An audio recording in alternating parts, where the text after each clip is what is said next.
کہ آج ہم لوگوں نے 28ویں تراویح مکمل کی۔ اللہ رب العالمین کا بے حد شکر اور اس کا احسان و کرم ہے، بغیر اس کے احسان اور شکریہ اور اس کے رحم و کرم کے بغیر ہم یہاں تک نہیں پہنچ پاتے۔ 28ویں پارے کے اندر اللہ رب العالمین نے ایک آیت نازل فرمائی اور کہا یا ایھا الذین آمنوا لم تقولون ما لا تفعلون۔ مومنوں سے مخاطب اللہ تعالیٰ کہ اے مومنوں تم وہ باتیں کیوں کہتے ہو جو کرتے نہیں۔ اس میں دو باتیں قابل غور ہیں۔ پہلی چیز یہ کہ آدمی وعدہ کرے تو وعدہ خلافی نہ کرے، اور دوسری چیز کی یہ صفت منافقوں کی صفت ہے۔ منافقوں کی علامت و نشانی کیا ہے؟ وَإِذَا وَعَدَ أَخْلَفَ وَإِذَا اؤْتُمِنَ خَانَ۔ جب وہ وعدہ کریں گے تو وعدہ خلافی کریں گے، ان کے پاس کوئی امانت رکھی جائے گی تو وہ امانت میں خیانت کریں گے۔ اور اسی چیز کا تذکرہ اللہ رب العالمین نے کیا کہ یا ایھا الذین آمنوا لم تقولون ما لا تفعلون۔ اے ایمان والو تم کیوں وہ باتیں کہتے ہو جو کرتے نہیں ہو؟ یعنی جس چیز کو تم کہو چاہے وہ دنیاوی معاملے میں ہو یا دین کے تعلق سے ہو، اس چیز کو تم پائے تکمیل تک پہنچا کر کے رہو۔ بہت سارے لوگ جب مصیبت اور پریشانی اور تکلیف میں پھنس جاتے ہیں تو کہتے ہیں اللہ تو مجھے اس مصیبت اس پریشانی سے چھٹکارا دے دے، میں اتنے لوگوں کو اپنے دروازے پر بلا کر کے کھانا کھلاؤں گا۔ بعض لوگ کہتے ہیں اللہ تعالیٰ میں فلاں مصیبت میں ہوں، فلاں پریشانی میں ہوں، فلاں تکلیف میں ہوں، تو مجھے اس پریشانی سے، اس تکلیف سے، اس مصیبت سے نجات دے دے۔ جیسے ہی تو مجھے اس سے نجات دے دے گا میں اتنا پیسہ، اتنا روپیہ تیرے راستے میں صدقہ کروں گا، زکات دے دوں گا۔ لیکن جب وہ مصیبت دور کر دیتا ہے اللہ رب العالمین، وہ پریشانی دور کر دیتا ہے اللہ تعالیٰ، تو اپنے اس وعدے کو بھول جاتے ہیں۔ اللہ نے وہی بات اس آیت کریمہ کے اندر کہی کہ یا ایھا الذین آمنوا لم تقولون ما لا تفعلون۔ اے ایمان والو تم وہ باتیں کیوں کہتے ہو جو کرتے نہیں ہو؟ یا تو کہو گی نا، اور یا جو کہتے ہو اس کو پورا کر کے دکھاؤ، پائے تکمیل تک پہنچا کر کے دکھاؤ۔ یہ تو وعدہ خلافی ہو گیا، یہ تو منافقوں کی علامت و نشانی ہے۔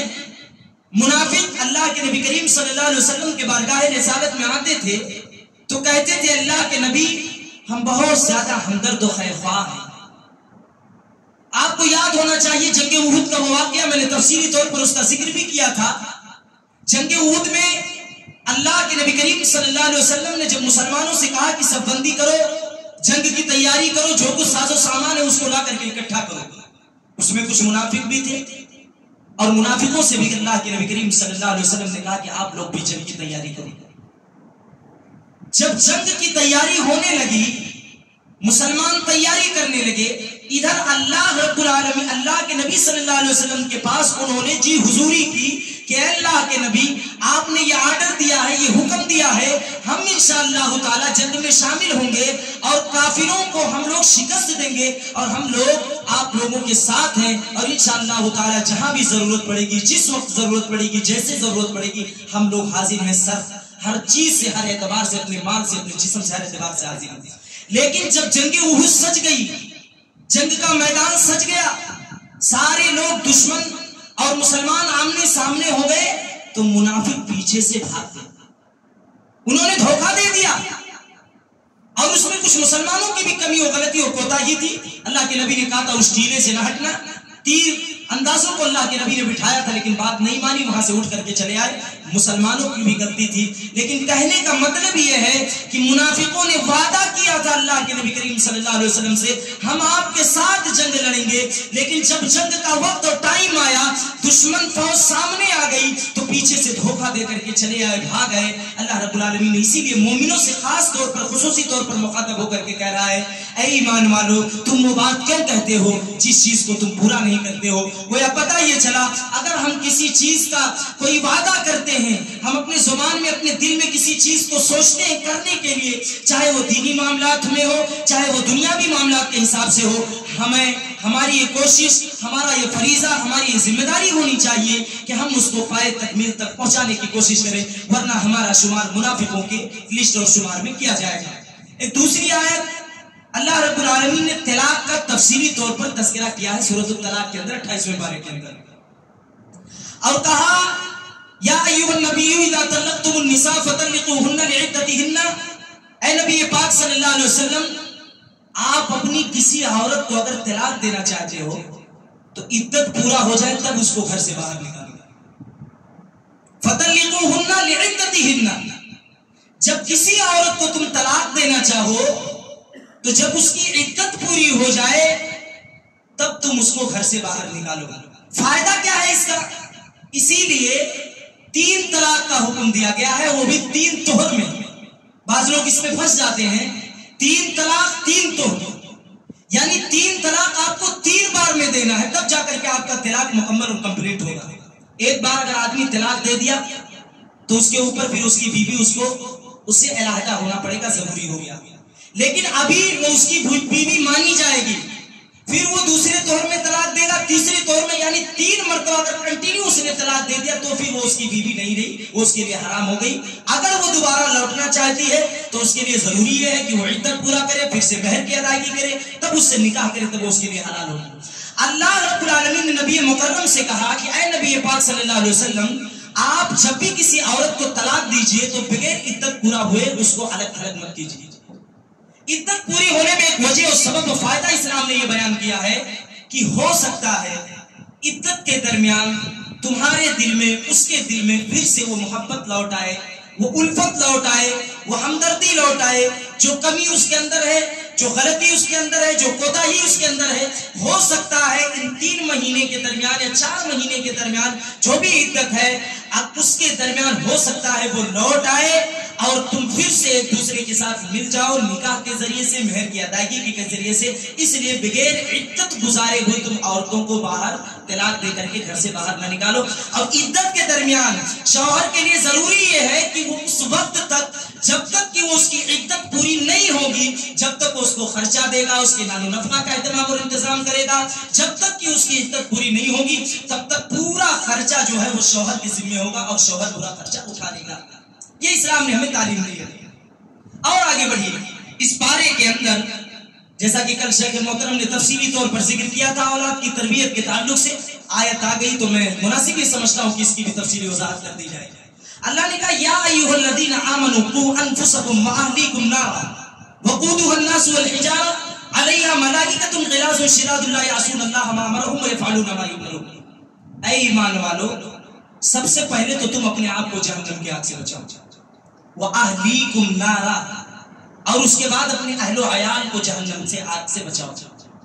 گویا پتہ یہ چلا آدمی اگر اکیلے نماز پڑھ لے، آدمی اکیلے کار خیر کے کام کو انجام دے دے، آدمی اگر اکیلے صدقہ و خیرات کر لے، آدمی اکیلے نیکی و بھلائی کے کاموں کی طرف رغبت کر لے جائے، اپنے اہل و عیال کو، اپنے گھر والوں کو اگر نہ بچائے تو کل قیامت کے دن اللہ رب العالمین اس کی پکڑ کرے گا. کل اللہ رب العالمین اس کی پکڑ کرے گا، اس سے سوال کرے گا. کل شیخ محترم نے یہ بھی واقعہ ذکر کیا تھا کہ کچھ لوگ ایسے ہوں گے کہ ایک آدمی جنت میں جا رہا ہوگا، جنت کی دہلیز پر پہنچ رہا ہوگا، لیکن اس کے گھر والے اس کے دامن کو پیچھے سے کھینچ لیں گے. اے اللہ، یہ میرا باپ تھا، یہ اکیلی نماز پڑھنے چلا جایا کرتا تھا، مجھے نماز کی تلقین و ترغیب نہیں کرتا تھا. اے اللہ، بیوی ادھر سے آئے گی اور کہے گی اللہ میرا شوہر اکیلے مسجد میں جاتا تھا، اکیلے کار خیر کر لیتا تھا، اکیلے اعمال صالحہ کر لیتا تھا، مجھے نہیں بتاتا تھا، ٹی وی چالو رہتا تھا اور میں سیریل دیکھتی رہتی تھی، نماز کو چھوڑ کر کے بیٹھی رہتی تھی، لہو لعب پہ مشغول رہتی تھی، لیکن میرا شوہر مجھے نماز کی طرف رغبت نہیں دلاتا تھا، کار خیر کی طرف رغبت نہیں دلاتا تھا. اللہ اگر یہ جنت میں جائے گا تو اللہ رب العالمین میں اس کو جنت میں داخل نہیں ہونے دوں گی، اور اللہ رب العالمین اس شخص کو گھسیٹ کر کے جہنم میں داخل کر دے گا جس کا فیصلہ جنت میں جانے کے لیے ہو گیا. تو یہ ہماری ذمہ داری اور فریضہ یہ ہے کہ جس طرح سے ہم کار خیر کی طرف رغبت دیتے اور دلاتے ہیں، ہمارے اہل و عیال کی بھی ذمہ داری. آپ کو یاد ہونا چاہیے وہ واقعہ جب نبی مکرم صلی اللہ علیہ وسلم صفا پہاڑی پر چڑھ گئے. اللہ کے نبی کریم صلی اللہ علیہ وسلم کو اللہ رب العالمین نے کہا محمد رسول اللہ، اس دعوت کو، اس تبلیغ کو سب سے پہلے آپ اپنے گھر سے اسٹارٹ کیجیے، اپنے کنبے قبیلے و خاندان سے اسٹارٹ کیجیے. نبی مکرم کو صفا پر چڑھ گئے، اپنے قریبی رشتہ داروں کو، کنبے قبیلے، بڑے بڑے سردار، روسا رئیس کو بلایا. یا ابی بن کعب، یا مرہ بن کعب، یا عبد شمس کی اولاد، عبد مناف کی اولاد، انقذوا انفسکم من النار، تم سارے کے سارے لوگ جہنم کے عذاب سے اپنے آپ کو بچاؤ. یہاں تک کہ نبی اکرم نے اپنی بیٹی حضرت فاطمہ کا نام لے کر کے کہا یا فاطمہ انقذی نفسک من النار فإنی لا املک لکم من اللہ شیئا، اے فاطمہ تو بھی اپنے آپ کو جہنم کی آگ سے بچا لے، کیونکہ کل قیامت کے دن تیرا باپ یعنی محمد الرسول اللہ تیرے کوئی کام نہیں آئے گا۔ تو اپنے اعمال کو درست کر، اپنے آپ کو نیکی کی طرف رغبت دلا۔ گویا پتہ یہ چلا کہ آدمی اکیلے اگر کار خیر کی طرف رغبت کرتا ہے، اکیلے نمازی ہے، پرہیزگار ہے، حاجی ہے، متقی ہے، اس کا گھر اگر بگڑا اور برباد ہے، یاد رکھ لیجیے کل قیامت کے دن اللہ اس کی پکڑ کرے گا، اس کی پکڑ کرے گا، اس کی ذمہ داری کے تعلق سے سوال ہوگا۔ کلکم راع وکلکم مسئول عن رعیتہ، ہر آدمی ذمہ دار ہے، ہر آدمی ذمہ دار ہے، اس کی ذمہ داری کے تعلق سے سوال کیا جائے گا۔ آپ ذمہ دار ہیں اپنے بال بچوں کے اوپر، اپنی بیوی کے اوپر، اپنے اور رشتہ دار، قریبی رشتہ داروں کے اوپر، آپ سے آپ کی ذمہ داری کے تعلق سے سوال کیا جائے گا کہ خود تو نماز پڑھاتا، اپنی ماں کو، اپنی بیٹی کو، اپنی بیوی کو، اپنے بچے کو، اپنے شوق کتنا نماز پڑھایا تھا، یہ اس کے تعلق سے سوال کیا جائے گا، کیونکہ اپنے آپ میں بہت بڑی آیت ہے۔ اس لیے ہم اور آپ لوگوں کو چاہیے کہ ہم اور آپ لوگ جہاں خود نماز پڑھتے ہیں، خود کار خیر کی طرف رغبت دلاتے ہیں، وہیں اپنے گھر والوں کو بھی، اپنے اہل و عیال کو بھی، اپنے بیوی بچوں کو بھی اس کی طرف رغبت دلائیں۔ اور ایک اور آیت میں اللہ رب العالمین نے کہا یا ایھا الذین آمنوا توبوا الی اللہ توبۃ نصوحا، اے ایمان والو تم توبہ کرو، سچی توبہ کرو۔ یہ سچی توبہ کیا ہے صاحب؟ اللہ نے کہا توبہ کرو، توبہ کرتے بات ختم ہو جاتی، سچی توبہ کیا کرو؟ گویا بڑی اہم بات اللہ یہاں ذکر کر رہا ہے۔ اگر کسی چیز کی تاکید کر کے بیان کی گئی، سمجھ لیجیے کہ اس چیز کی اہمیت اللہ کے نزدیک بہت زیادہ ہے۔ اور تاکید کب ہوگا؟ جب اللہ اس کا تذکرہ 2 مرتبہ ایک ہی آیت میں کر رہا ہے، اس سے بڑی تاکید اور کچھ نہیں ہو سکتی۔ توبو، توبہ کرو، توبۃ نصوحا، سچی توبہ کرو۔ گویا پتہ یہ چلا اس آیت کریمہ سے کہ گناہ کا سرزد ہونا یہ انسانی فطرت کا تقاضا ہے۔ انسان سے غلطی ہوگی، خطا ہوگا، گناہ ہوگا، یہ انسانی فطرت کا تقاضا ہے، انسان کی زندگی کا اہم حصہ و فریضہ ہے گناہ کا کرنا۔ لیکن اللہ نے کہا تم توبہ کرو، گناہ ہو گئی، غلطی ہو گئی، خطا ہو گئی، کوئی غلطی بات نہیں، اللہ کے حضور آ کر کے سچی توبہ کرو۔ اب سچی توبہ کیسے کی جائے گی صاحب؟ یہ بات اگر ہمیں جاننی ہے تو حدیث کی طرف ہمیں رجوع کرنا پڑے گا۔ حدیث کی طرف نبی مکرم صلی اللہ علیہ وسلم نے بیان فرمایا، اگر کوئی آدمی، اس دن جناب ساجد صاحب نے بھی اس کی تفصیلی طور پر ذکر کیا تھا کہ اگر کوئی آدمی توبہ کرنے کے لیے رب کی بارگاہ میں آ رہا ہے، اس کے لیے 3 باتوں کا اہتمام کرنا بہت ہی زیادہ ضروری ہے۔ پہلی چیز، اللہ کی خوب تعریف بیان کرے، خوب تسبیح بیان کرے، خوب تحلیل بیان کرے۔ ارے اگر کسی کے یہاں کوئی کام رہتا ہے، کوئی ضرورت رہتا ہے، 1 لاکھ 2 لاکھ 50,000 60,000 روپیہ لینا رہتا ہے، تو لوگ پہلے مسکا مارتے ہیں، فلانے بڑے اچھے ہیں، بڑے نیک ہیں، بڑے صالح ہیں، بڑے متقی، بھیا تو ہی ہو گاؤں میں، تو سے اچھا کیوں نہ ہے، تو سے نیک کیوں نہ ہے، تو سے صالح کیوں نہ ہے، تو نہ ہو تو ہمارا گھرا نہیں چلا، یعنی خوب مسکا مارتے ہیں۔ اللہ وہی صفت بیان کر رہا ہے کہ پہلے اللہ کی تعریف ہونی چاہیے، یہ دلی تعریف اللہ رب العالمین کرو کہ اللہ تعالیٰ راضی و خوش ہو جائے۔ اور لوگ کیا کرتے ہیں؟ اللہ مجھے دے دے، اللہ میرے گناہ کو معاف فرما دے، اللہ میرے گناہ کو معاف فرما دے، اللہ میرے صاحب طریقہ تو اختیار کرو، مانگنے کا طریقہ آپ کا جدا ہونا چاہیے، اچھا ہونا چاہیے، اللہ سے کنیکٹ ہونے والا طریقہ آپ کا ہونا چاہیے۔ خوب تعریف بیان کرو، اللہ تو رازق ہے، تو رزاق ہے، تو قہار ہے، اللہ رب العالمین تو حاکم ہے، تو مصور ہے، تو پوری کائنات کا رچانے بسانے والا ہے، رچیتا ہے، خالق مالک رازق حاکم مدبر مصور، پوری کائنات کا رچانے سجانے بسانے والا ہے۔ تیرے سوا میرا ماتھا کسی کے سامنے نہیں جھکے گا۔ ہم جب تک اس دنیا کے اندر زندہ رہیں گے اللہ ہم تیری عبادت کرتے رہیں گے۔ اے اللہ رب العالمین ہمیں تو اصلاحیت بنا، ایسی استھتی ہماری کر دے کہ اللہ جب تک ہم اس دنیا کے اندر زندہ رہیں تیرے توحید کے ساتھ زندہ رہیں۔ یہ اللہ رب العالمین کی تعریف ہے، اس کو بیان کیا جانا چاہیے۔ ایسی تعریف بیان کرو اللہ رب العالمین کی، تب اللہ سے کنیکٹ ہوگا۔ اس کے بعد اللہ کے نبی نے کہا کہ میرے اوپر درود بھیجنا چاہیے، درود میرے اوپر بھیجو۔ اللہم صلی علی محمد وعلی آل محمد کما صلیت علی ابراہیم۔ یہ تھوڑی ہے کہ جلدی سے آؤ ہاتھ اٹھاؤ بس مانگو بس آسمان سے گر جائے، ایسے تھوڑی ملتا ہے۔ طریقہ ہے، تہذیب ہے۔ دنیا کے اندر آپ مانگتے ہو تو 1 مہینہ کسی سے مسکا لگاتے ہو تب 50,000 قرضہ ملتا ہے، اور اللہ رب العالمین کو اتنا حقیق سمجھ لیا کہ ڈائریکٹ آؤ مانگو آسمان سے ملنا سب گر جائے۔ اس لیے اس طریقے کے ساتھ ہمیں اللہ رب العالمین کے حضور آنا چاہیے۔ اور دعا مانگنے کی بہت سارے آداب ہیں، یہ طریقہ میں آپ کو بتا دیتا ہوں۔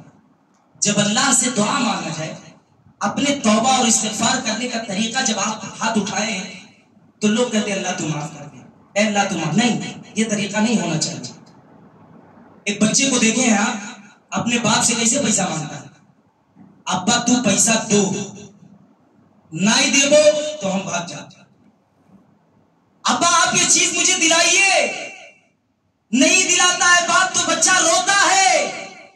یہ عارضی، یہ عاجزی ہونی چاہیے ہماری کہ اللہ تو دے مجھے، تو نہیں دے گا تو کون دے گا۔ یہ طریقہ ہونا چاہیے دعا کا۔ اللہ تو نہیں معاف کرے گا تو ہم کس کے در پہ جائیں؟ اور یہ طریقہ ہمارا دعا مانگنے کا ہونا چاہیے۔ ایسے تھوڑی ہونا چاہیے اللہ تو معاف کر دے، اللہ تو معاف کر دے۔ ٹھیک ہے، اچھی بات ہے، طریقہ بھی اچھا ہے، لیکن عاجزی ہونی چاہیے، انکساری ہونی چاہیے۔ اور آؤ تو انتہائی عاجزی و انکساری کے ساتھ، یہ نہیں کہ صاحب سینہ چوڑا کر کے آؤ، ایسا لگ رہا ہے کسی اللہ تعالیٰ کو نعوذ باللہ خود دینے آئے ہو۔ یہ طریقہ نہیں ہونا چاہیے ہمارا، بلکہ عاجزی و انکساری کے ساتھ ہونا چاہیے۔ جس طرح سے فقیر جب ہمارے دروازے پر بھیک مانگنے کے لیے آتا ہے تو انتہائی عاجزی و انکساری کے ساتھ آتا ہے، جھک کر کے رہتا ہے، بھیا دے دیجئے، اللہ آپ کا بھلا کرے گا، اللہ آپ کی روزی میں برکت دے گا۔ انتہائی عاجزی و انکساری کا عالم ہونا چاہیے، اور دعا مانگتے ہوئے ہمیں اللہ سے بالکل کنیکٹ ہونا چاہیے، اور یہ کہنا چاہیے اے اللہ تو نہیں دے گا تو کون دے گا، تجھ سے نہ مانگوں تو کس سے نہ مانگوں، اللہ تو دے مجھے تو کیوں نہیں دے گا۔ یہ عاجزی، یہ انکساری، یہ ادا رب کو اتنی زیادہ پسند ہے، اللہ کی قسم میں اس چیز کی تائید اور اس بات کی اہمیت کو نہیں بتا سکتا کہ اللہ رب العالمین کو یہ ادا کتنی زیادہ پسند ہے۔ میرے بھائیو اور دوستو، اس ادا کے ساتھ آپ مانگیے اور اپنے گناہ کے خاکے کو رکھیے۔ انشاءاللہ تعالیٰ اگر حرام کی کمائی ہماری زندگی کے اندر شامل نہیں ہے، یاد رکھ لیجیے ڈائریکٹ ہماری دعا قبول ہوگی۔ اگر دعا قبول نہیں ہوگی، بات لمبی ہو جائے گی، تو 2-3 منٹ میں اور اپنی کہہ کر کے اپنی بات کو ختم کر دیتا ہوں۔ اگر دعا قبول نہیں ہوگی، بعض لوگ کہتے ہیں مولوی صاحب دعا بہت مانگی ہے، 50 سال سے دعا مانگی تھی لیکن بیمار ہے، حل نہیں، ٹھیک آتے نہ ہے۔ ارے بھیا کہے دعا مانگو تو کہیں دعا خراب ہو جائے گی آپ کی؟ 3 طریقے سے دعا اللہ تعالیٰ سنتا ہے۔ یا تو اللہ تعالیٰ آپ کی آنے والی مصیبت کو دور کر دے گا، یا تو اللہ رب العالمین اس کے لیے ذخیرہ آخرت بنا لے گا، یا تو اللہ تعالیٰ آپ کی دعا فوراً سن لے گا۔ کوئی بھی آدمی اس دنیا کا اگر دعا کرتا ہے، یا تو فوراً قبول کیا جائے گا، یا تو آنے والی مصیبت دور کرے گا۔ آنے والی مصیبت کیسے دور ہوتی ہے؟ صاحب راستے میں ہم جا رہے تھے، اچانک ایکسیڈنٹ ہونے سے بال بال بچ گئے۔ لوگ کہتے ہیں کسی کے ساتھ بھلا بھلائی کیا کر تبھی بچا، ورنہ بچتا نہیں۔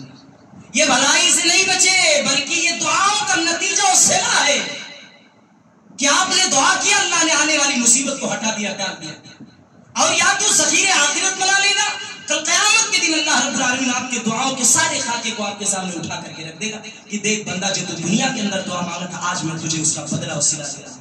تو اسی لیے دعاؤں کے اندر عاجزی و انکساری ہونی چاہیے، اور مانگنے کا طریقہ اور سلیقہ ہونا چاہیے۔ انشاءاللہ تعالی ہمیں اللہ کے ساتھ بالکل بھروسہ اور اعتماد ہے، ہماری دعائیں قبول ہوں گی، ہمارے گناہ کو معاف کیا جائے گا۔ ایک اور آیت کا ترجمہ کر کے میں اپنی بات کو ختم کر دیتا ہوں۔ اللہ نے حضرت لوط، حضرت نوح اور فرعون کی بیوی حضرت آسیہ کا تذکرہ اسی پارے کے اندر سورۃ التحریم کے اندر ذکر کیا۔ اللہ کہتا ہے ضرب اللہ مثلا للذین کفروا امرأۃ نوح وامرأۃ لوط كانتا تحت عبدين من عبادنا صالحين فخانتاهما فلم يغنيا عنهما من الله شيئا وقيل ادخلا النار مع الداخلين۔ اللہ نے کہا مثال بیان کیا کافروں کے لیے کہ نوح کی بیوی اور لوط کی بیوی، یہ دونوں بیویاں اپنے شوہروں کی نافرمان تھیں۔ ہماری مائیں اور بہنیں غور سے سنیں اور کان کھول کر کے سنیں، ان کے لیے بڑی اہم بات لے کر کے میں آ جاؤں گا۔ نوح کی بیوی، لوط کی بیوی، شوہر کی نافرمانی کرنے کی وجہ سے اللہ رب العالمین نے کہا وَقِيلَ ادْخُلُوا النَّارَ مَعَ الدَّاخِلِينَ، قیامت کے دن ان سے کہا جائے گا جہنم میں داخل ہو جاؤ، تمہیں جنت میں جانے کی کوئی ضرورت نہیں ہے۔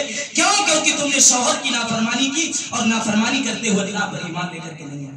وہیں اس کے برعکس فرعون جیسا ظالم و جابر بادشاہ اس دنیا کے اندر پیدا ہی نہیں ہوا تھا۔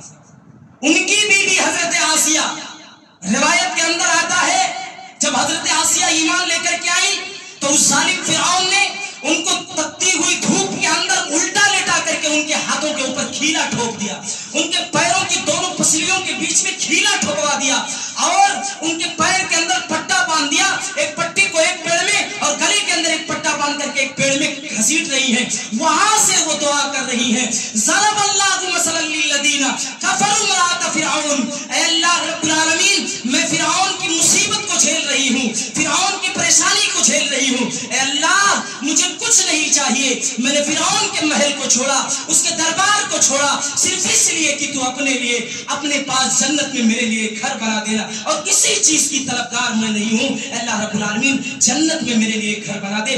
شوہر کی نافرمانی کی اللہ سے, اللہ رب العالمین سے ٹچ ہونے کے لیے, اس سے کنیکٹ ہونے کے لیے, اس سے اپنے رشتے کو مضبوط کرنے کے لیے, یاد رکھ لو میرے بھائیوں, میری ماں اور بہنوں, شوہروں کی نافرمانیاں کہیں نہ کہیں آپ کو جہنم کے گڑھے کے قریب لے جا سکتی ہیں اور اس کے اندر داخل بھی کر سکتی ہیں. اس لیے دیکھیے نبی کی بیوی ہے, یہ نہیں کہ حاجی صاحب کی بیوی, نمازی صاحب کی بیوی, پرہیزگار صاحب کی بیوی. نافرمانی اگر کرو گے تو رب کا فیصلہ اٹل ہے.